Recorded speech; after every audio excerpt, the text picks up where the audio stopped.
Добар ден, почитувани представници на Фондот за население на Обединетите нации, почитувана министерка Тренчевска и партнери од регионот, почитувани присутни. На почетокот би сакала да се заблагодарам за поканата да бидам дел од излагачите на денешниот регионален форум, настан од висок профил, кој третира суштинска тема, како што е телесната автономија во контекст на насилството на интернет.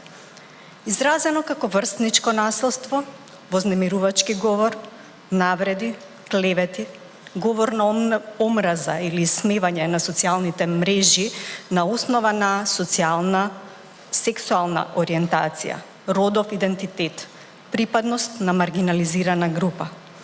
Насилството на интернет станува се поголем предизвик за кој станува неопходно отворено да зборуваме и заеднички да работиме на изнаоѓање на одржливи решенија за справување со него.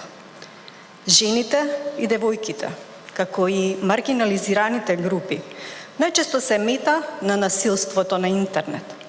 Според податоците на Фондот за население на Обединетите нации, на глобално ниво 85% од жените изјавиле дека посведочиле, а речиси 40% изјавиле дека биле жртви на насилството на интернет. Имајќи ги во предвид загрижувачките состојби, потребно е да видиме што сме направиле и да си поставиме задачи за тоа што можеме да направиме за справување со насилството на интернет. Во таа насока и ваквите форуми на кои може да зборуваме за искуството низ регионот и да учиме едни од други и да си помагаме, се всушност одличен механизам кој што ќе помогне во создавање на ефективни решенија. Сметам дека треба секој од нас преку алатките кои ги имаме на располагање да бидеме поддршка за кампањата на правото на сопственото тело, Body Right, која има за цел преземање на действија за запирање на насилството врз жените и девојките во виртуелните простори. Солидарноста е важна како механизам за зајакнување на јавната свест и како поддршка на жртвите да знаат дека не се сами и да ги поттикнеме да ја бараат правдата за штетата која им била нанесена. Правото над нашето тело, дури и во виртуелниот простор или Body Right, треба да биде и правно заштитено. Сведоци сме на случаи каде фото и видеоматеријали на многу лица се злоупотребуваат и искористуваат во различни чинови на насилство, а кога жртвата ќе се обиде да ја добие битката преку институционален пат, правдата воглавно е бавна. Соочени со вакви предизвици, разбирливо е што многу жени и девојки не поведуваат правни процеси за заштита на нивните права на сопственото тело на интернет. Во рамки на регионалниот форум ќе слушнеме искуства од повеќе експерти и носители на одлуки од регионот за состојбата со насилството на интернет и кои алатки ги имаат на располагање жртвите, како и мерките кои треба да се донесат со цел да се зајакне нивната заштита. Честопати зборуваме за користење на интернетот како јавно добро, како нешто што може да ни помогне да ги подобриме јавните услуги и информирањето на граѓаните.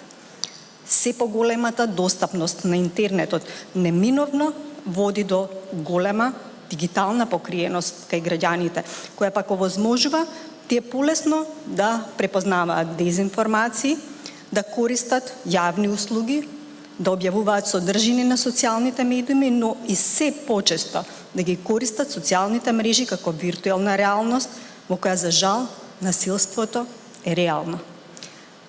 Исто како што вложуваме енергија да овозможиме поголем пристап на граѓаните до интернетот, така е потребно и да работиме на поголема едукација за насилство и правните механизми кои ќе им овозможат заштита кога ќе бидат жртва на насилството на интернет. За поздравување е фактот што согласно Законот за спречување и заштита од насилство врз жените и семејното насилство, донесен 2021 година, за прв пат се дефинира сексуалното вознемирување преку интернет. Се прават и други напори за донесување на се повеќе правни механизми за заштита на жртвите од насилство на интернет. Родово базираното насилство на интернет е потребно да биде третирано како дел од спектарот на видови на родово базирано насилство. Како што зборуваме за семејното, партнерското, сексуалното, физичкото, психичкото, емотивното, економското насилство.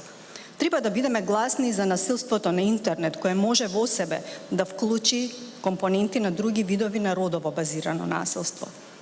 Институционалните и правните механизми за заштита на граѓаните од насилството на интернет, како и нивното санкционирање, се недоволно развиени во повеќе земји, вклучително и кај нас.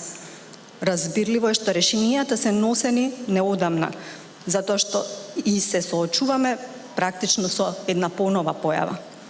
Прашањето е комплексно и во создавањето на ефикасни правни механизми за заштита и санкционирање на насилството на интернет, верувам дека ќе постојат повеќе дилеми, како и новини кои треба да се воведат во истражните и судските постапки, како и законските решенија. Да действуваме со создавање на нови политики, нови законски решенија кои одговараат на новата реалност, со иновативни технолошки решенија, со подигнување на јавната свест и со здружени напори на институциите, бизнис заедницата и граѓанскиот сектор. Заеднички верувам дека ќе дојдеме до ефективни решенија. Ви благодарам.